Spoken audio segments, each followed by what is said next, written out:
ইতালির মিলানে প্রবাসী বাংলাদেশি মহিলাদের নবগঠিত সংগঠন বাংলাদেশ মহিলা সমিতির সাথে মিলানো ইউনিভার্সিটি থেকে সাংবাদিকতায় উচ্চতর ডিগ্রিপ্রাপ্ত INNBD24.com ইউরোপের ব্যুরো প্রধান কামরুল হাসান নাজমুল এক মতবিনিময় সভা এবং চা চক্রের আয়োজন করেন।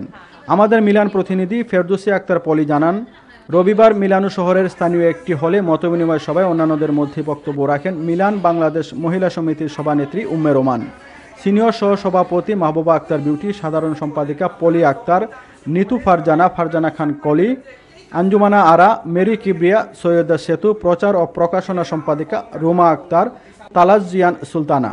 মতবিনিময় সভায় বক্তারা বলেন, আমরা এই সমিতি করেছি প্রবাসে সব মহিলাদের স্বাবলম্বী করার লক্ষ্যে।